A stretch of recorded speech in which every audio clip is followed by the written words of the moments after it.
বন্ধুরা, আমি এখন আছি সাপ্তাহিক শনিবার দিন দিঘিনালা পাহাড়ি বাজারে। আজকে আপনাদেরকে এই বাজারটি ঘুরে ঘুরে দেখানোর চেষ্টা করব।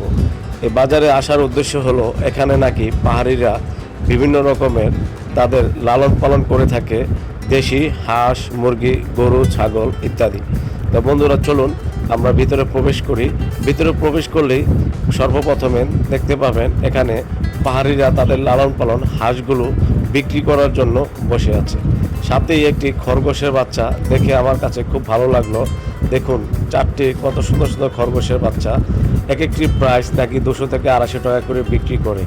কেউ নাকি খাবারের জন্য নিয়ে যায়, আবার কেউ নাকি লালন পালন করার জন্য এই খরগোশের বাচ্চাগুলো নিয়ে যায়। দেখুন বন্ধুরা, কত কিউট এই খরগোশের বাচ্চাগুলো। আমার কাছে খুব ভালো লেগেছে এই খরগোশের বাচ্চাগুলো।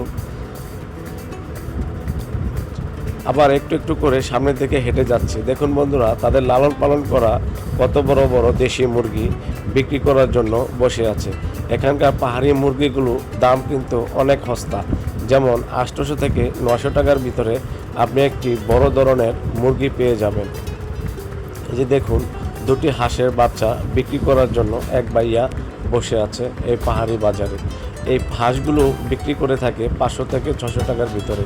বিশাল বড় বড় হাঁস এবং বড় বড় মুরগি অল্প টাকার ভিতরেই এই দিঘিনালা সাপ্তাহিক বাজারে আসলে পেয়ে যাবেন।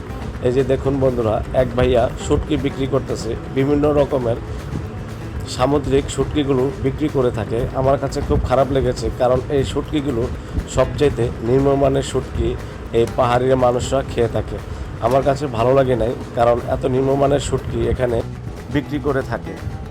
তো বন্ধুরা, এখানে যারা আপনারা আসবেন অবশ্যই দেখে শুনে বাজার ক্রয় করার চেষ্টা করবেন, কারণ এই শুটকিগুলো অনেক নিম্নমানের শুটকি। তো আমরা হাঁটতে হাঁটতে আবার একটু ভিতরের দিকে গেলাম। এখানে বিভিন্ন রকমের ফল ফ্রুটসও পাওয়া যায়। আর সবচেয়ে মজার বিষয় হলো এখানকার যে চাউল, এখানকার চাউলগুলো অনেক সস্তা। এখানে মানুষ যারা আসে বস্তা ভরে ভরে এখানে চাউল নিয়ে যায়। এখানকার চাউল 40 টাকা, 30 টাকা, 50 টাকা, যে চাউলগুলো আমরা ঢাকা শহরে 80 থেকে 90 টাকার ভিতরে খেয়ে থাকি। আমার কাছে খুব ভালো লেগেছে, কারণ এখানকার চাউলটি একদম ফ্রেশ এবং খুবই ভালো মানের এই চাউল এই পাহাড়ি বাজারে বিক্রি করে থাকে। বাজারটি বিশাল বড় একটি বাজার হয়ে থাকার কারণে এখানে বাঙালিরাও আশেপাশে যারা বসবাস করে থাকে তারাও কিন্তু দূর দূরান্ত থেকে ছুটে চলে আসে এই পাহাড়ি বাজারে কেনাকাটা করার জন্য। এখানে ছোট ছোট বাচ্চাদেরও জামা কাপড় পাওয়া যায়, ছোট বড় সবারই জামা কাপড় পাওয়া যায় এখানে এই সাপ্তাহিক পাহাড়ি বাজারে। তো বন্ধুরা, আপনারা যারা আসতে চাচ্ছেন এই দিঘিনালা সাপ্তাহিক পাহাড়ি বাজারে অবশ্যই সময় বুঝে দেখে শুনে আসবেন, কারণ এই বাজারটি একমাত্র শনিবার দিনই বসে থাকে। তো বন্ধুরা, আপনাদেরকে আরও কিছু তথ্য দিয়ে রাখি।